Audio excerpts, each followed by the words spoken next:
બધા મિત્રોને good evening સાથે જય સ્વામિનારાયણ, જય શ્રી કૃષ્ણ, જય માતાજી, જય દ્વારકાધીશ, હર હર મહાદેવ. આપ લોકોનું સૌનું સ્વાગત છે મિત્રો once again Ramani's institute for civil સર્વિસીસની દીકરા આપણી આ ફેમિલીમાં. અને આ ફેમિલીમાં આજે આપણે લોકો મળ્યા છીએ એક સરસ મજાને નાનકડી એમથી શુભેચ્છા સંદેશ માટે. આજના મળવા પાછળનો હેતુ એક જ છે કે આવતીકાલે તમે લોકો તમારી ટાટ એચએસની મુખ્ય પરીક્ષા આપવા માટે જવાના છો. બસ આ ટાટ એચએસની મુખ્ય પરીક્ષા આપવા જતા હોય ત્યારે એની પહેલા આપણે શું ધ્યાનમાં રાખવું જોઈએ, બસ એના થોડા ઘણા 5-10 મિનિટના નાનકડા અમથા સેશન માટે આપણે લોકો ભેગા થયા છે. નાનકડું સેશન છે, તમારા થોડા ઘણા પ્રશ્નો હોય, કોઈ ડાઉટ હોય, એને પણ આપણે લોકો આજે ધ્યાનમાં લઈ લેવા છે, જેથી કરીને આવતીકાલે તમે લોકો ટાર્ગેટ મુજબ તૈયારી કરી છે અને જે તૈયારી તમે કરી છે એ તૈયારી મુજબનું પરફોર્મન્સ આવતીકાલે આપવાનો દિવસ છે. એટલે આવતીકાલનો દિવસ એ તમારા પરફોર્મન્સનો દિવસ છે. આવતીકાલનું પરફોર્મન્સ તમારી જિંદગીનું ધ બેસ્ટ પરફોર્મન્સ નીવડે, બસ એવા પ્રયાસ આવતીકાલે કરવાના છે. શું ધ્યાનમાં રાખવું જોઈએ એના માટેની શરૂઆત કરીએ. પણ રાબેતા મુજબ અત્યાર સુધી જેટલા લેક્ચર ભણ્યા છે એ દરેક લેક્ચરની શરૂઆત આપણે લોકોએ આપ લોકોનો પરીક્ષા માટેનો જોશ જુસ્સો અને ઉત્સાહ હકબંધ રહીએ એ માટે એક મોટિવેશનલ કોર્સ સાથે કરતા હતા. તો આજના લેક્ચરની શરૂઆત પણ આપણે કરવી છે દીકરા એક નાનકડા અમથા મોટિવેશનલ કોર્સ સાથે. અને એ મોટિવેશનલ કોર્સ પણ મિત્રો તમારી પરીક્ષાને લગતું જ છે દીકરા કે પરીક્ષાઓ મેં ચમત્કાર નહીં હોતે. આ યાદ રાખજો દીકરા, આવતીકાલ માટે પણ આ જ યાદ રાખવાનું છે તમારે કે સર પરીક્ષાઓ મેં ચમત્કાર નહીં હોતે, કેવલ નિરંतर કઠિન પરિશ્રમ और समय ही विजय की ओर ले जाते हैं. કેવલ સાહેબ નિરંતર કઠિન પરિશ્રમ અને તમારો સાચો સમય એ જ તમને સફળતા તરફ લઈ જવાના છે દીકરા. તો બસ અત્યાર સુધી તમે લોકોએ જે કઠિન પરિશ્રમ કર્યો છે, અત્યાર સુધી તમે લોકોએ જે તૈયારી કરેલી છે એ તૈયારી જ તમને તમારી સફળતા તરફ લઈ જવાની છે. તૈયારી જ સફળતા તરફ લઈ જશે. પરીક્ષાઓની અંદર કોઈ ચમત્કાર નથી થતા દીકરા. તમારી અત્યાર સુધીની મહેનત એ જ રંગ લાવવાની છે. તો એ મહેનત ઉપર ભરોસો રાખજો, મહેનત ઉપર ભરોસો રાખજો. અને સાથે સાથે કહું દીકરા કે જ્યારે એક્ઝામિનેશન આપવા માટે જતા હોય, એક સામાન્ય સાયકોલોજીની વાત તમને કરું. એક્ઝામ છે ને દીકરા, એક્ઝામ એ એક્ઝામનો ફોબિયા હોય છે, એક ફિયર હોય છે, એક એક્ઝામનો ડર હોય છે. એ તમારામાંથી હવે તમે તો મોટા ભાગના લોકો એવા છો, કદાચ 2-5%, 10%ને બાદ કરતા મોટા ભાગના એવા છો કે તમે લોકો કોઈને કોઈ જગ્યાએ પ્રાઇવેટ સંસ્થાઓની અંદર, પ્રાઇવેટ સ્કૂલમાં, પ્રાઇવેટ કોચિંગ ક્લાસની અંદર શિક્ષક તરીકે ફરજ તો બજાવો જ છો, બજાવતા હશો. તમે શિક્ષકો છો એટલે એટલા માટે છતાંય પ્રશ્ન એક જ થાય કે સર અમે ભલે શિક્ષકો રહ્યા કે ભવિષ્યમાં શિક્ષકો બનવાના રહ્યા, પરીક્ષા આવે ને પરીક્ષા એટલે ડર દરેકને લાગે, દરેકને ડર લાગે, દરેકને મૂંઝવણ થવાની છે કે આવતીકાલે શું થશે, શું થશે, શું થશે. આ ડર તમારા સ્ટુડન્ટ્સને લાગે અને તમને પણ લાગે છે સાહેબ. પણ એના માટે આ છેલ્લા 24 વર્ષના ટીચિંગ ફિલ્ડના અનુભવના આધારે તમને જે વાત કરું છું ને દીકરા, આને ગળે ઉતારી લેજો. આવતીકાલનું પેપર બહુ મસ્ત જશે, બહુ મસ્ત જશે. જ્યારે પેપર આપવા માટે જાઓ છો તો ત્યારે અત્યારથી જ તમારો કોન્ફિડન્સ છે ને દીકરા એ પોઝિટિવ હોવો જોઈએ. તમારો નેચર જે છે એ તમારો માઇન્ડ સેટ એકદમ પોઝિટિવ બનાવીને જાજો. એના માટેની એક નાનકડી એવી સ્ટોરી તમને કહું. હા, નાનકડી એક સ્ટોરી છે, દંતકથાની અંદર મેં વાંચેલી હતી. એક બિહાર નામનો રાજ્ય, બિહાર નામના રાજ્યની અંદર એક રામદાસ નામનો એક સુરદાસ વ્યક્તિ, અંધ વ્યક્તિ, સુરદાસ નામનો અંધ વ્યક્તિ છે. એ સુરદાસ નામનો અંધ વ્યક્તિ, રામદાસ નામનો એ રામદાસ નામનો અંધ વ્યક્તિ, એ પોતે રામદાસ, એ પોતે અહીંયા રામાયણનું પાઠ કરે. આજુબાજુના ઘણા ગામના લોકો એ રામાયણનું પાઠ સાંભળવા માટે આવે. અને એ રામદાસ ભલે અંધ હતા પણ રામાયણનું એવું વર્ણન કરે કે લોકોને એવું જ લાગે કે અમારી સામે રામાયણ ભજવાઈ રહી છે. સરસ બધાનું રામાયણનું પાઠ કરે. એ સમયગાળામાં એ રામદાસની વાતો ઘણે સુધી પહોંચે. આજુબાજુના દૂરના ગામથી લોકો રામાયણ સાંભળવા માટે આવે. એક વખત આ પ્રસંગ એવો બને છે કે હનુમાનજીને વિચાર આવે છે કે ભાઈ આ પૃથ્વી લોકની અંદર રામદાસ નામનો વ્યક્તિ છે. એ રામદાસ નામનો વ્યક્તિ આવી સરસ મજાની રામાયણનું પાઠ કરે છે.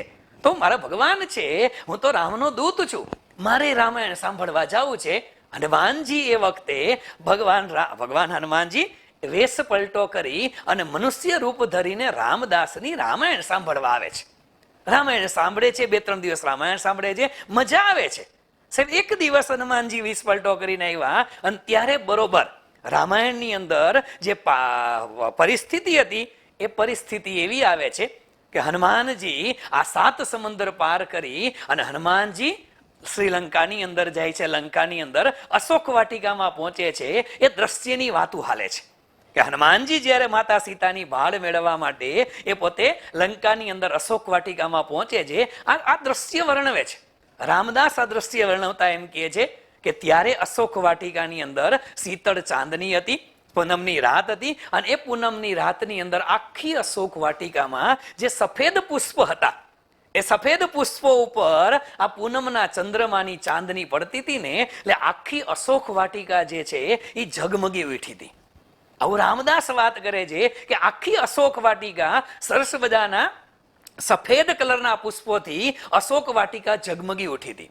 આ જયારે આ વાત કરે છે ને ત્યારે હનુમાનજીને વિચાર આવે છે કે નહીં યાર, હું અશોક વાટિકામાં ગયો તો મેં જોયું હતું કે અશોક વાટિકામાં દરેક પુષ્પો હતા ને એ પુષ્પો તો બધા લાલ હતા.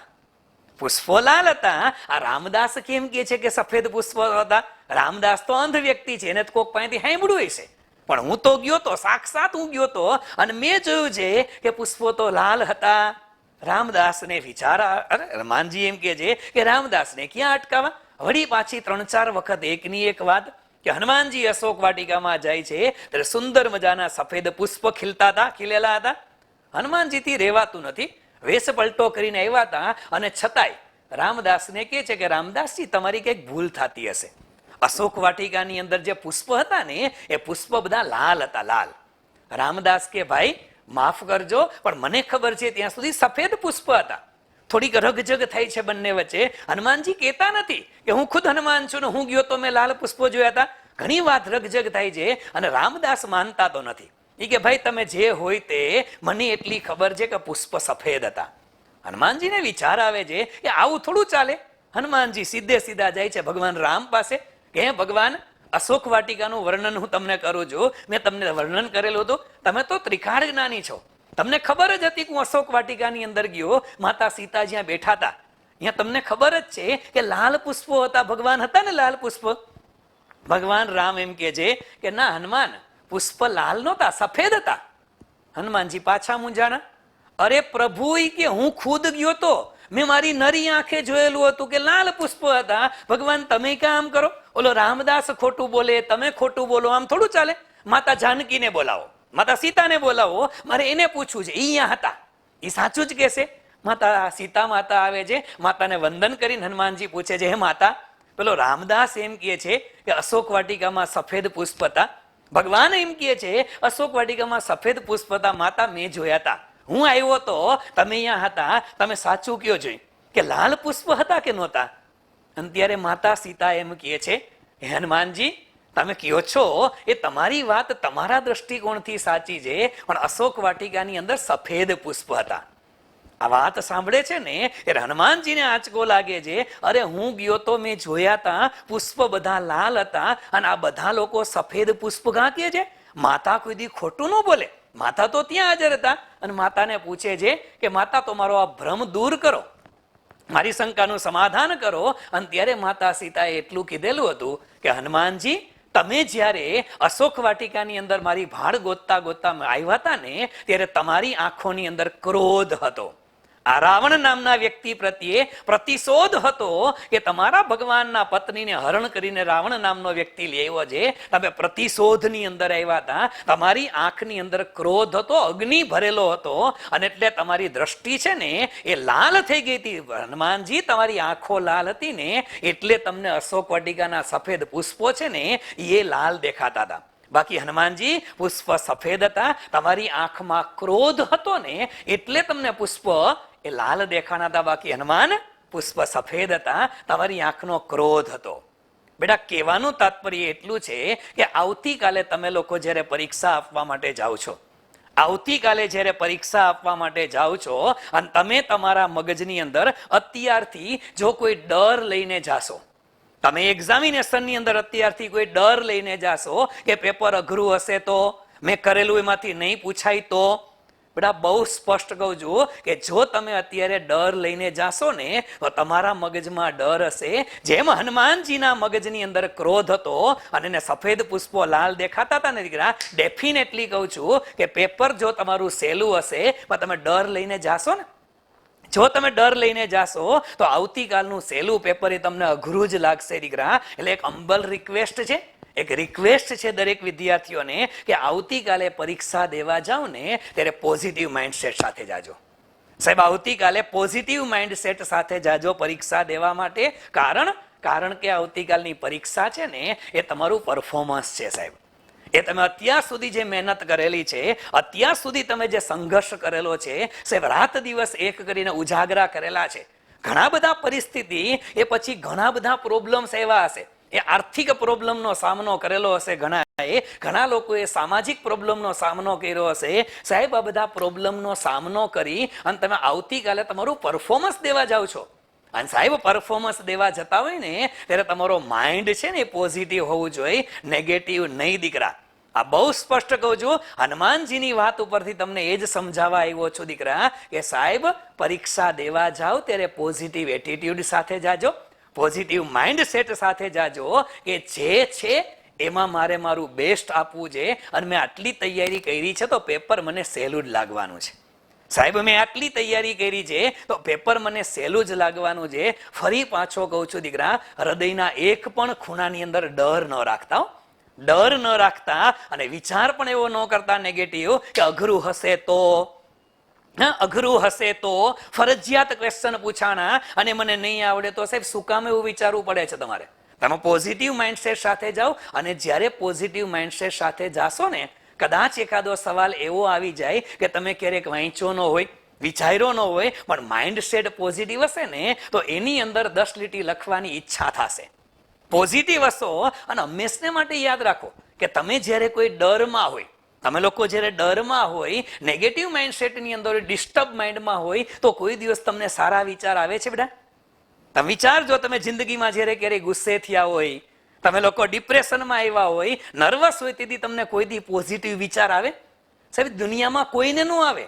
અને તમે પરીક્ષાની અંદર 3 કલાકની અંદર 15 મિનિટ કે અડધો કલાક નેગેટિવ માઇન્ડસેટમાં આવ્યા ગયા, તમને કોઈ દી સારો વિચાર જ નહીં આવે ભાઈ, નહીં આવે. પણ જો તમે પોઝિટિવ માઇન્ડસેટમાં હશો તો સારો વિચાર આવશે અને સારો વિચાર છે ને એ તમે કદાચ અનનોન ક્વેશ્ચનને ટેકલ કરતા આવડી જશે. કારણ અંતે તો કોમર્સ છે. 11મા ધોરણથી ભણો છો અલિયા, 11મું 12મું કરેલું હશે, FY TY કોલેજ કરેલી છે, એ 11 12 2 વર્ષ એના, 2 વર્ષ 3 વર્ષ કોલેજના, 2 વર્ષ માસ્ટરના, સાહેબ 7 વર્ષ ત્યાં અને 1 વર્ષ અથવા તો 2 વર્ષ, જૂના બીએડ વાળા 1 વર્ષ, નવા બીએડ વાળા 2 વર્ષ, તમે 8 વર્ષ કે 9 વર્ષ કોમર્સ ભણ્યા છો યાર. આટલો તો વિચાર કરજો. આવતીકાલે પેપર દેવા જાઓ ત્યારે એટલો વિચાર કરીને જાજો કે તમે એટલીસ્ટ 8 કે 9 વર્ષ સુધી જે ભણ્યા છો ને એની જ આવતીકાલે પરીક્ષા છે, નવું કાંઈ નથી. તમે જે જિંદગીમાં 8 વર્ષ 9 વર્ષ ભણ્યા છો એની જ પરીક્ષા છે. અને સાહેબ 8 વર્ષ જે સબ્જેક્ટ તમે ભણીને ગયા છો એમાં કાંઈ બધું નવું આવે ને તો લખતા તો આવડે, લખતા આવડે. કારણ કે એનું નામ જ આ કોમર્સના વિદ્યાર્થીઓ છે. કોમર્સના વિદ્યાર્થીઓએ હંમેશા પોઝિટિવ માઇન્ડસેટ જ રાખવાનો, હંમેશા પોઝિટિવ માઇન્ડસેટ રાખજો. બીજું, કારણ કે આની અંદર એક બીજી કથા તમને કહું. એક વખત હિટલર નામના વ્યક્તિને ઓળખતા હશો. હિટલરના એ જ્યારે યુદ્ધ ચાલુ હતું, હિટલરનો એક સેનાપતિ આવે છે અને હિટલરને કહે છે કે સાહેબ માફ કરજો, આ વખતે મને લાગે છે આપણે યુદ્ધ હારી જશું. હિટલર પૂછે છે કે ભાઈ શું કામ નેગેટિવ વાતો કરસ? હિટલરનો સેનાપતિ એમ કહે છે કે સાહેબ અત્યાર સુધી એવું હતું આપણા સૈનિકો ઉપર આપણને ભરોસો છે, આપણો એક એક સૈનિક સામેવાળા 10 દુશ્મનને ભારે પડે છે, એવો આપણો સૈનિક છે, એક સૈનિક સામે 10 આવતા દુશ્મનોને ઉડાડી દે છે. પણ સાહેબ આ વખતે મુશ્કેલી છે.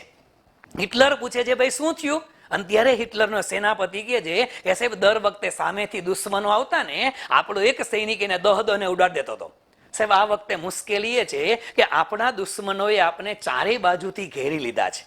સર સામેથી આવે તમે ઉડાડી દેતા હતા, પણ આ વખતે દુશ્મનોએ ચારેય બાજુથી ઘેરી લીધા છે સાહેબ, એટલે આ વખતે આપણે જીતવું મુશ્કેલ છે.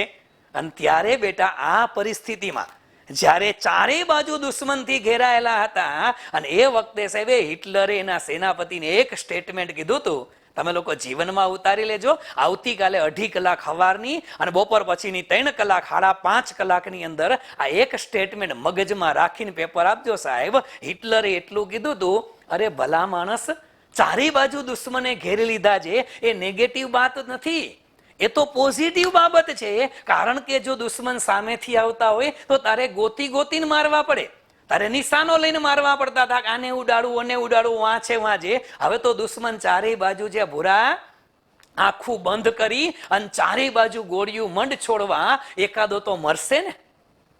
દુશ્મન ચારેય બાજુ છે તો ઉલટાનું સહેલું થઈ ગયું. ઉલટાનું સહેલું થઈ ગયું કે ચારેય બાજુ ગોળી છોડ, તું ગમે આ ગોળી છોડીશ, આ બાજુ છોડ કે આ બાજુ છોડ, દુશ્મન સામે ચારેય બાજુ છે ને, ચારેય બાજુથી મરશે. પોઝિટિવ રે ને યાર. આ વાત હિટલરની જે હતી દીકરા, એ જિંદગીમાં ઉતારવા જેવી છે. આજે તમને લોકોને એ જ વાતો કરવા આવ્યો છું. આજે કે એવા મુદ્દા કેવા નથી આવ્યો કે આવતીકાલ માટે લખો કે આઈએમપી ટોપિકની યાદી. આઈએમપી ટોપિકની યાદી આપવા નથી એવો. આઈએમપી ટોપિકની યાદી તો ઓલરેડી લેક્ચર લેતા હતા ત્યારે સૂચના અપાઈ ગઈ છે. તમે તૈયારી કરી નાખી છે. આજની સાંજ, આવતીકાલે સવારે પરીક્ષા દેવા જાઓ ત્યાં સુધી તમારા માઇન્ડની અંદર એક પોઝિટિવિટી રહે, એક જોશ જુસ્સો અને જુનૂન રહે ને દીકરા. આ એના માટેનું સેશન છે. આજે એના માટેનું સેશન છે કે 2 વસ્તુ સાહેબ, એક હનુમાનજીના મગજનો દ્રષ્ટિકોણ, એક એ યાદ રાખજો, પોઝિટિવ દ્રષ્ટિકોણ સાથે કાલ પરીક્ષા આપવી છે. જે કર્યું છે એ બેસ્ટ કર્યું છે. હવે નવું કાંઈ નથી કરવું. આજના દિવસે એક રિક્વેસ્ટ છે દીકરાઓ કે રાત્રે વહેલા સુઈ જાજો, અને આવતીકાલે વહેલા ઉઠી જાજો. આજે સાંજે 10-10:30 સુઈ જવાનું, આવતીકાલે સવારે 6 વાગે ઉઠી જાજો. આવતીકાલે સવારે ઉઠી અને તમને ગમે કે ન ગમે 5 મિનિટ કે 10 મિનિટ યોગા પ્રાણાયામ જે તમે કરતા હોય કરી લેજો, ન કરતા હોય તો કરજો. આવતીકાલે સવારે વહેલા ઉઠી 6-1 વાગે 5:30-6 ઉઠી મહેરબાની કરીને આજે રાત ઉજાગરો ન કરતા. કારણ કે આજે ઉજાગરો કર્યો ને એનો થાક આવતીકાલે પરીક્ષાની 5.5 કલાકમાં દેખાણો ને દીકરા, તો અત્યાર લગી તમે જેટલું કર્યું છે ને મહેનત, એ બધું દળીને ઢાંકણીમાં નાખવા બરાબર થશે. એટલે આજના દિવસે કોઈ રિસ્ક નહીં. બાકી રહી ગયું તો રહી ગયું. હવે અત્યાર લગી કાંઈ ન કર્યું તો આજે રાત ઉજાગરા ન કરાય. આજે આરામથી 6 કલાક 8 કલાકની ઊંઘ કરજો. આરામથી ઊંઘ કરજો, એક મસ્ત પોઝિટિવ માઇન્ડસેટ સાથે કે આવતીકાલે જંગ જીતવા માટે જવું છે. આવતીકાલે યુદ્ધ છે અને યુદ્ધની અંદર મારું બેસ્ટ પરફોર્મન્સ આપવું છે. એવા માઇન્ડસેટ સાથે જજો. 100% દીકરા, તમારું પરફોર્મન્સ બેસ્ટ જ હોવાનું છે. તો આ પરફોર્મન્સ તમારે આપવાનું છે દીકરા. અને એની સાથે સાથે આવતીકાલે તમારે જે મહત્વની વસ્તુ ધ્યાનમાં રાખવાની છે, ગુજરાતીના પેપરમાં કોઈ ટેન્શન નથી, જગ્યા પૂરતી છે, પણ કોમર્સના પેપરની અંદર તમને લોકોને 40 પેજની વાત કરી છે. એની અંદર સૂચના આપી છે કે એક્સ્ટ્રા પુરવણી તમને મળવાની નથી. તમારે 40 પન્ના છે એમાં પતાવવાનું છે. બરાબર છે? હવે 40 પન્નામાં તમારે પતાવવાનું હોય તો આપને ખબર જ છે દીકરા કે 5 માર્ક્સના જે સવાલ છે, આ 5 માર્ક્સ વાળા સવાલ છે, એ સવાલ કેટલા પૂછાવાના છે? તો કે 7 સવાલ છે એ ફરજિયાત છે ને તમારા. 7 સવાલ ફરજિયાત છે. એમાં તમને કીધું જ છે 150 થી 180 શબ્દ. 180 શબ્દમાં 2 પન્ના જ ભરાયો. 2 પન્ના જ ભરાય તો અહીંયા દરેક જવાબ જે છે દીકરા એ 2 પેજમાં લખાય. દરેક જવાબ 2 પેજમાં લખી નાખો તો એ આરામથી થઈ જશે. તો એનો મિનિંગ એ થયો કે તમે દરેક જવાબ 2 પેજમાં લખો છો તો તમારા 14 પેજ વપરાણા. કદાચ માની લ્યો કે દાખલો આવે છે, કોઈ 1-2 દાખલા, થિયરીમાં 2 પન્નાથી વધારે નથી ભરવાનો. દાખલો આવે, લાંબી ગણતરી વાળો દાખલો આવે તો કદાચ 1-2 પન્ના વધે તો પ્લસ 2 પેજ એક્સ્ટ્રા કરો.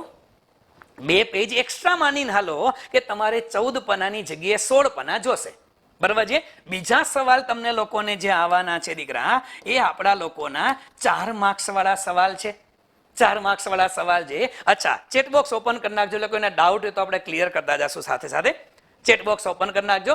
હવે બીજા સવાલ જે છે એ તમારે લોકોએ 7 સવાલના જવાબ લખવાના છે ને. એની અંદર એ 7 સવાલના જવાબ લખવાના છે. એ 7 સવાલ છે એના માટે વળી પાછા તમે આપો તો દરેક જવાબ વળી પાછા 2 પેજમાં લખો. દરેક જવાબ 2 પેજમાં લખો. ટેકનિકલ ટીમ ચેટબોક્સ ઓપન કરી નાખજો. ચેટબોક્સ ઓપન કરી નાખો ટેકનિકલ ટીમ. દરેક જવાબ છે એ વળી પાછા તમે લોકો 2 પેજની અંદર લખો છો. દરેક જવાબ 2 પેજમાં લખો છો. હવે આની અંદર તો જરૂર જ નથી, આની અંદર તમારે જરૂર જ નથી દીકરા કે વધારે પેજ તમારે વપરાય. આ કે નાના સવાલ છે દીકરા, તો એમાં કોઈ ટેન્શન નથી. અહીંયા તમે વળી પાછા 14 પેજની અંદર તમારા જવાબ લખી શકશો, લખી શકવાના છો દીકરા. તો 14 પેજ તમારા ત્યાં વ્યા જશે. પછી તમે 2 માર્કના સવાલની અંદર આવો છો. હવે એ 2 માર્ક્સના સવાલ છે એ આપણે બધાને ખબર છે દીકરા કે 2 માર્ક્સના સવાલ છે એ આપણે કેટલા સવાલ પૂછાશે? 11 સવાલ પૂછાશે. હલો, 1-2 વાક્યમાં જવાબ આપવાના છે. કાંઈ વાંધો નહીં, પ્રેમથી લખો, છૂટથી લખો. 1-2 વાક્યના જવાબ લખવાના છે, એ પ્રેમથી લખો, છૂટથી લખો. તમે દરેક જવાબ છે એ અડધા પન્ના સુધી લઈ જાઓ ને, શું વાંધો છે દીકરા? 2 માર્ક્સના સવાલ છે, 11 સવાલ છે. હું તમને કહું છું કે દરેક સવાલ છે એ અડધા પેજમાં લખો. તમારો દરેક જવાબ જે છે એને અડધા પેજની અંદર લખો તોય તમારા 6 પન્ના થયા. કેટલા પન્ના થયા? આ 6 પન્ના વળી પાછામાં એડ કરું છું દીકરા. ઓમાં આગળ 14 + 2 એટલે આપણે અહીંયા 16 કરી નાખીએ. આ 14 બીજા હતા એમાં વત્તા 6 કરી નાખું એટલે 14 ને 6 30 કરી નાખું છું. હલો, સોરી, 14 ને 6 20 કરી નાખું છું.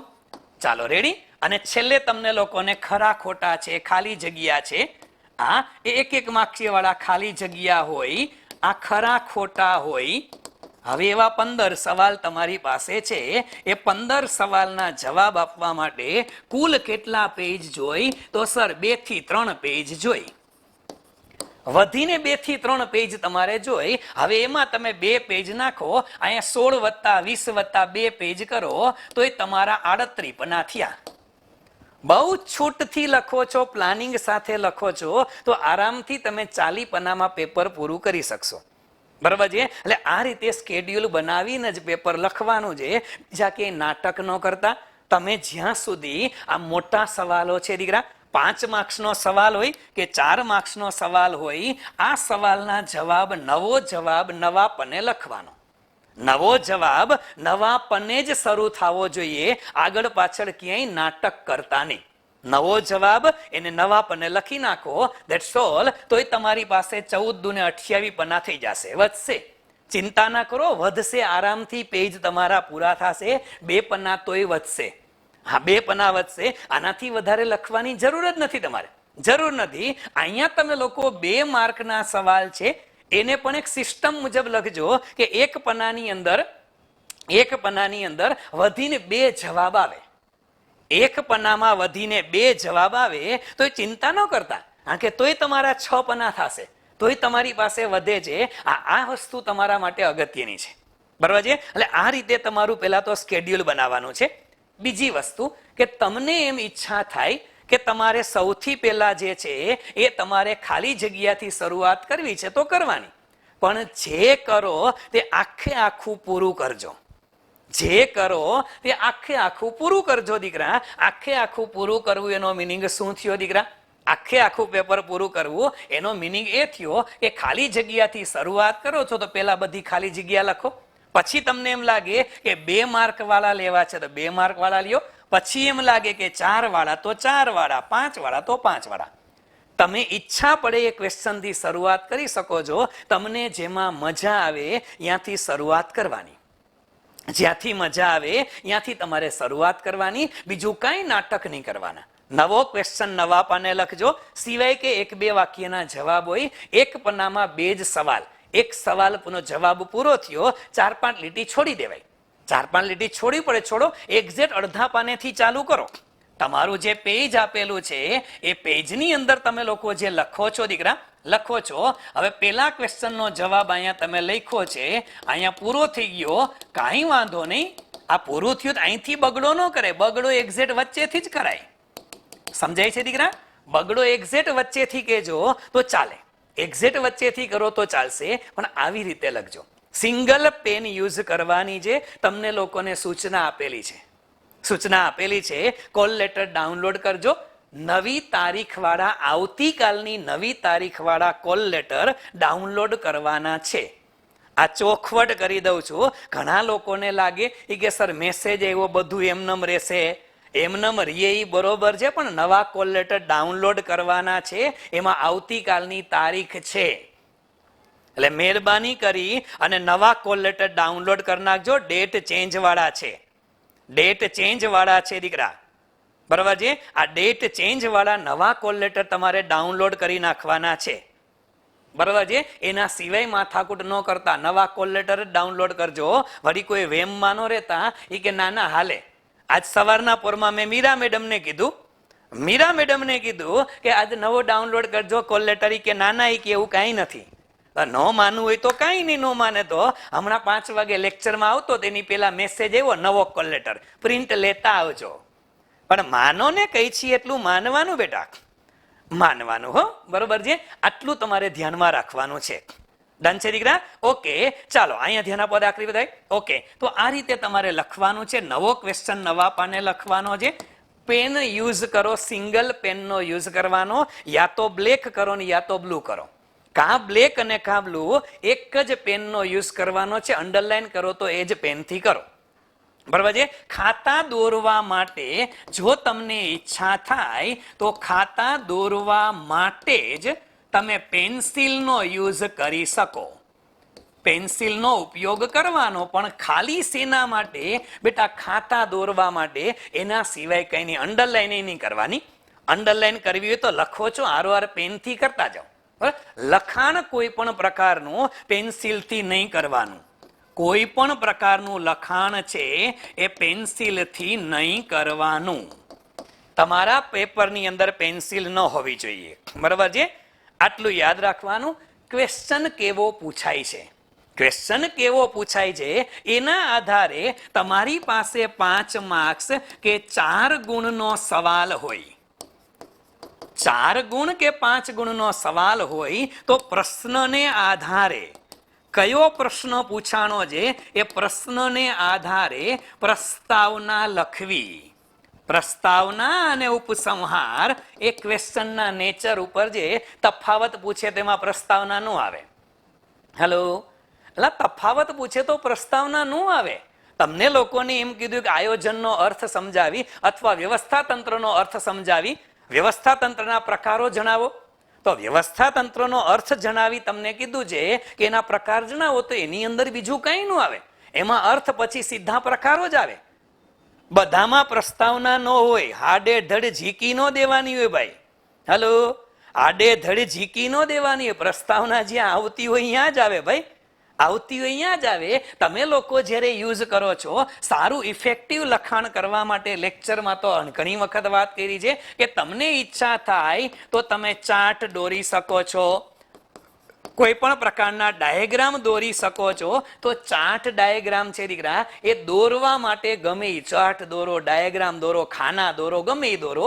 દોરવા માટે પેન્સિલ આલે, લખવા માટે નહીં. દોરવા માટે પેન્સિલ આલે, લખવા માટે નહીં. બને ત્યાં સુધી ગુજરાતીમાં તમે નિબંધ લખો છો કે પત્ર લખો છો અને તમે લોકો આ તમારા પેજની અંદર બોક્સ બનાવો છો, એ લખો તોય ભલે, ન લખો તોય ભલે, કંઈ ફરક ન પડે. બોક્સ બનાવવાથી આ એક ઉઠાવ સારો આવે તો બનાવી શકો છો. ન બનાવો તો માર્ક્સ કટ ન થાય, ને બનાવો તો વધે નહીં, બરાબર છે. એટલે એવી બધી નાની નાની આવી બધા તમારું આવતીકાલે કન્ટેન્ટનું પેપર છે. હલો, આવતીકાલે તમે જે કન્ટેન્ટ પીરસવાના છો ને એના માર્ક્સ તમને મળવાના છે, સુશોભનના નથી મળવાના, સુશોભનના નથી મળવાના. આટલું યાદ રાખજો, આટલું યાદ રાખજો દીકરા. હા, હવે એની અંદર દીકરા તમને લોકોને એસપીસીસી ના લેટર પૂછાય તો શું કરવાનું, એના માટે જે લેક્ચરમાં સૂચના આપેલી હતી એને ફોલો કરજો. હવે કઈ નવા નાટક ન કરો દીકરા. હવે નવું નવું ના વિચારો, હવે નવું નવું ના વિચારો, બરાબર છે. પ્રશ્નમાં મુદ્દા ન યાદ આવે તો સીધા લખી શકો છો. મુદ્દા પાડીને લખવું ફરજિયાત નથી, સિવાય કે પ્રક્રિયા હોય, તબક્કા હોય તો પ્રક્રિયા અને તબક્કા મુદ્દા મુજબ જ લખવા પડે. પ્રક્રિયા તબક્કા મુદ્દા મુજબ જ લખવા પડે. ક્રમ મુજબ આવે તો મુદ્દા લખવા પડે. અને જો મુદ્દા યાદ ન આવે તો બીજા પ્રશ્નમાં તમે સીધું લખો તો ચાલે, બરાબર છે. સીધું લખો તો ચાલે, બાકી કોઈ ટેન્શન નહીં લેવાનું દીકરા. તમારે આવતીકાલે તમારું બેસ્ટ પરફોર્મન્સ આપવાનું છે.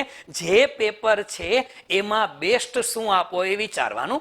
પેપર વાંચી અને પેલી 15 મિનિટની અંદર તમે જો ડિપ્રેશનમાં આવી જાઓ કે સાલું 3-4 પ્રશ્ન છે મને નથી આવડતા, 1-2 દાખલા મને નથી આવડતા. હવે ન આવડે તો તમે 3 કલાકમાં હું નવું સંશોધન કરી લેવાના છો? હલો, કાલના પેપરમાં માની લ્યો કે 2 સવાલ કે એકાદો દાખલો એવો આવે કે તમને નથી આવડતો, તમે નથી જોયો, તો તમે કરી શું લેવો એ મને કહો? કઈ નથી થવાનું બેટા. એના કરતા બેટર છે કે 5નું નથી આવતું, સાઈડમાં રાખો, વિચાર કરી લ્યો 95નું બેસ્ટ આપવું છે. આવતીકાલના પેપરમાં 2 ક્વેશ્ચન એવા આવે 5-5ના કે 4 માર્ક્સના કે તમને 10નું નથી આવડતું. પેપર જોઈને ખબર પડશે ખરું 10નું નથી, તો સાહેબ એટલી મને ખબર પડે, ગયા વખતે જે ચાર્ટ એચએસમાં પાસ થયેલા છોકરા છોકરીઓ છે સાહેબ, એ લોકોના અનુભવ પરથી કહું છું, જે લોકો 90નું લખીને આવ્યા હતા ને એને 89 માર્ક્સ આવ્યા છે. 95નું લખીને આવ્યા હતા એને 93 માર્ક્સ આવેલા છે. 95નું લખીને આવ્યા એને 93 માર્ક્સ આવેલા છે. 90નું લખીને આવશો તો 89 આવશે. હું કામ ટેન્શન લ્યો છો યાર? બેસ્ટ આપો. આવતીકાલના પેપરમાં જે છે એને તમારે તમારું બેસ્ટ આપવાનું છે. જે સામે આવ્યું એમાં બેસ્ટ શું આપશો? 3 કલાક એના માટે છે. અમુક લોકો તો પેપરમાં એક ક્વેશ્ચન નહીં આવડે ને એટલે ડિપ્રેશનમાં આવી જશે. ઓ શીટ યાર, મને ખબર જ હતી કે મારી હેરે આવું જ થશે, દર વખતે મારી હેરે આવું થશે. ભાઈ આવતીકાલે દુર્ઘટના હોય ઘટે, સવારના પોરમાં જાતા હોય તો ગાડીમાં પંચરે પડે. પંચર તો પડે, એમાં શું ફરક પડે? તો પંચર પડે તો ગાડી સાઈડમાં પાર્ક કરી દે, રિક્ષામાં વહી જવાનું ભાઈ. હલો, પરીક્ષામાં 2 કલાક વહેલા પહોંચી જાવ, તમને કોઈ ના નહીં પાડે. 8:30નો ટાઈમ છે, 8:30 પહોંચી જાવ, ટેન્શન ફ્રી. હા, સવારમાં હળવો નાસ્તો કરી લેવાનો, બપોરે સરખું નાસ્તો કરી લેવાનો, બપોરે નીંદર નો આવી જોજો. પાછા રાજકોટ વાળાને 1 થી 4 હોવાનો ટાઈમ હોય. હા, એમાં 3 વાગે પેપર ચાલુ થાય. 3 વાગે પેપર ચાલુ થાય એટલે માથાકૂટ નહીં કરતા દીકરા. હા, બાકી કોમર્સ વાળા છોકરાઓ છો, મને એટલી ખબર પડે કે કોમર્સનો અનનોન ક્વેશ્ચન હોય ને તો એને લગતી 10 લીટી તો તમે લખી શકો. તમે તમારી જિંદગીમાં પહેલી વખત ક્વેશ્ચન જોયો હશે તો એના વિશે 10 લીટી 15 લીટી આરામથી લખી શકવાના છો. કોઈ ટેન્શન ન લ્યો, ચિંતા મુક્ત થઈ જાય. 8 વર્ષ કોમર્સ ભણ્યા છો, 2 વર્ષના બીએડ વાળા 9 વર્ષ કોમર્સ ભણ્યા છો. અમુક એમએડ કરેલું હશે, 10 વર્ષથી 11 વર્ષથી કોમર્સ ભણો છો. ચિંતા ન કરો દીકરા, જરાય ચિંતા ના કરો દીકરા. એક્ઝેક્ટલી તમે લોકો તમારા ટાર્ગેટ મુજબ જ હાલો છો. ટાર્ગેટ મુજબ જ હાલો છો. જેટલી સૂચના આપી એને 100% ફોલો કરી નાખજો દીકરા. ડેફિનેટલી પેપર મસ્ત જશે, ડેફિનેટલી મસ્ત જશે. અને આ રીતે આવતીકાલે તમારે બેસ્ટ પરફોર્મન્સ આપવાનું છે. વન્સ અગેન કહું છું, આવતીકાલે તમારા પરફોર્મન્સનો દિવસ છે. સાહેબ, ઓલિમ્પિકની રમતો જોતા હોય તો તમને ખબર હોય કે સર ઓલિમ્પિક 4 વર્ષે આવ્યો. એ 4 વર્ષની ઓલિમ્પિકમાં 15 સેકન્ડનું 20 સેકન્ડનું પરફોર્મન્સ હોય. એ 20 સેકન્ડના પરફોર્મન્સ માટે ખેલાડી 4 વર્ષ મહેનત કરે છે.